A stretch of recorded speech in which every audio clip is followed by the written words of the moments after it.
0.7명. 2023년 대한민국의 합계 출산율입니다. OECD 회원국 중 합계 출산율이 1명을 밑도는 곳은 우리나라가 유일합니다. 지난해 출생아 수도 24만 9천 명으로 역대 최저를 기록했습니다. 1992년 73만 명이던 출생아 수는 2012년 48만 명으로 급감하였고, 이어 10년 만에 다시 절반 수준으로 추락했습니다. 출생아 수는 줄어드는 데 반해 고령화 영향으로 사망자 수는 늘고 있습니다. 우리나라는 전 세계에서 유례를 찾기 힘들 만큼 급속한 인구 절벽에 직면하면서 전국 모든 지자체가 소멸 위험에서 벗어날 수 없는 상황이 됐다는 평가가 나오고 있습니다. 인구가 현상 유지되는 데 필요한 출산율은 2.1명인데 한국은 지난 1983년 이 기준 아래로 떨어진 후 쉽게 회복하지 못하고 있습니다. 현 상태가 지속된다면 대한민국 국가 소멸의 우려가 현실이 될 수 있다는 목소리가 나오는 이유입니다. 이에 정부는 지난 2006년 제1차 저출산 고령사회 기본계획을 수립한 이후 15년간 저출산 대책에 280조 원이라는 천문학적인 예산을 쏟아부었습니다. 또한 제4차 저출산 고령사회 기본계획에 따라 2025년까지 각종 정책과 예산을 추가 투입하기로 했지만 중구난방 대책으로 출산율 하락 방어에는 실패했다는 지적이 이어지고 있습니다. 실제 전국의 약 30% 규모의 신생아가 태어나는 경기도의 출산율도 매년 감소해 0.8명대로 내려오면서 더 이상 소멸 안전지대가 아닌 것으로 나타났습니다. 전문가들은 예산 투입만으로는 저출산 문제를 해결하기 어렵다며 경제교육 등 사회 구조를 개혁해야 한다고 입을 모읍니다. 지속적인 출산율 감소는 학령 인구에도 악영향을 미치고 있습니다. 해마다 입학 자원이 줄면서 지방대학을 중심으로 충원 미달 사태가 속출하고 있습니다. 당장 수도권에서도 신입생을 채우지 못하는 대학이 등장하면서 위기감을 더욱 키우고 있습니다. 한국은 끝났다. 일본의 경제지 머니원이 한국 경제 성장이 정점을 찍고 내리막길을 걷고 있다는 이른바 피크 코리아론을 제기했습니다. 이와 함께 한국의 GDP 증가율은 1980년대 평균 8.88%에서 2000년대 4.92%로 급감했고 2010년대 3.33%까지 떨어졌습니다.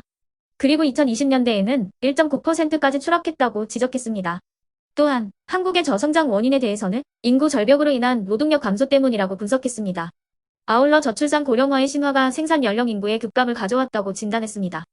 자, 그러면 지금부터 잠시만 주목해 주시기 바랍니다. 제가 구독자분들을 위해서 깜짝 선물을 하나 준비했는데요. 제가 항상 여러분들께 뭐라고 말씀을 드렸나요? 뉴스만 평소에 잘 챙겨보셔도 돈이 된다. 돈을 벌 수 있다라고 말씀을 드렸는데요. 자, 여러분들, 여기 보이시는 이스라엘과 하마스 전쟁 같은 뉴스를 보게 되면 여러분들은 어떤 생각이 드세요? 그냥 뉴스만 보고 끝내는지 아니면 이 뉴스를 어떻게 이용할 수 있는지 이 부분을 고민하고 계시는지를 되물어보고 싶습니다. 자, 그 이유가 뭐냐면 제가 지난 8월에 여러분들께 뭐라고 말씀을 드렸었죠? 지금은 로봇 사업에 관심을 가져야 한다. 뉴스만 보고 그냥 넘기지 마시고 투자 쪽으로 생각을 한번 해보셔야 한다 라고 말씀을 드렸습니다. 그리고 나서 이런 썸네일들을 뉴스를 통해서 많이 보셨을 텐데요. 이런 로봇 산업이 이슈가 됐을 때 부자들은 어떻게 생각한다? 로봇 관련주는 뭐가 있는지, 어떤 종목이 가장 좋은지, 어디에 투자해야 돈이 몰리는지를 자연스럽게 생각한다고 제가 말씀을 드렸죠. 그 이유가 뭐냐면 부자들이 봤을 때는 이슈가 곧 돈으로 이어지고 그 이슈가 나에게 돈을 벌어준다는 경험적 확신이 있기 때문에 부자들은 항상 이런 사회적 이슈를 관심 있게 챙겨본다. 이렇게 제가 말씀을 드렸는데요. 이번에도 마찬가지입니다. 제가 지난번에 시청자분들과 함께하는 주식으로 수익 내기 이벤트를 진행했었는데요. 당연히 100% 무료로 진행을 했고, 자, 여기 보시면 아시겠지만 제가 지난번에도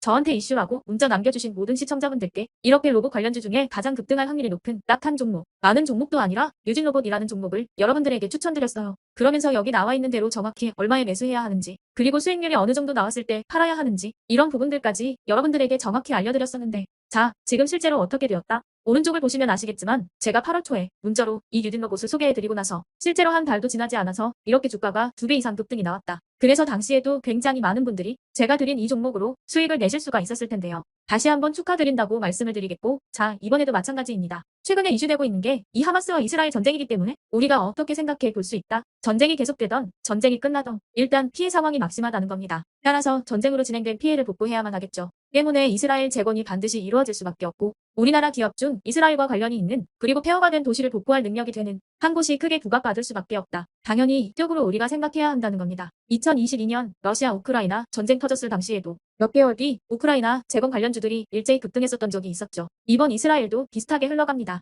자, 그렇기 때문에 제가 이번에도 뭘 보내드리냐면요. 지난번과 똑같이 이슈라고 저에게 문자를 보내주시면 제가 이스라엘 재건 관련주 중에 앞으로 대장주 역할을 하면서 주가가 가장 크게 급등할 한 종목을 구독자분들에게 문자로 종목명과 사고파는 시점을 모두 알려드릴 거예요. 그래서 여러분들이 주식으로 돈 버는 연습을 한번 해보시라 이렇게 말씀을 드리고, 혹시라도 나는 주식을 하지 않는다 하시는 분들은 주변에 주식하시는 분들에게 추천을 해주셔도 되고, 아니면 연세가 있으셔서 투자가 어려우신 분들은 이 종목을 가지고 자녀분들에게 한번 사봐라, 이걸로 한번 수익을 내봐라 이렇게 조언을 해주실 수도 있는 거고요. 거겠죠. 그래서 지금 이 영상을 보시는 시청자분들 중에 나도 이번 종목이 좀 궁금하다 하시는 분들은 누구나 상관없이 그리고 어느 시간대나 상관없이 부담 없이 이렇게 제 번호를 항상 남겨놓고 있습니다. 제 전화번호 010-8109-2058번으로 저에게 이런 식으로 지난번처럼 이슈라고만 문자 보내주시면 제가 이번에도 똑같이 무료 급등주 문자를 보내드리겠습니다. 이해되시죠? 그래서 제 번호 010-8109-2058에 이슈라고 문자 보내주시면 여러분들이 직접 이슈를 통해서 돈 버는 연습을 해보실 수가 있는 거고 제가 돈을 받는 것도 아니고 투자를 대신해 드리는 것도 아니니까 부담 없이 신청해 주시면 되는 겁니다. 그리고 수익이 나면 저는 다른 것은 바라지 않습니다. 제 채널에 구독, 좋아요 한 번씩만 눌러주시라. 이렇게 다시 한번 말씀을 드리겠습니다.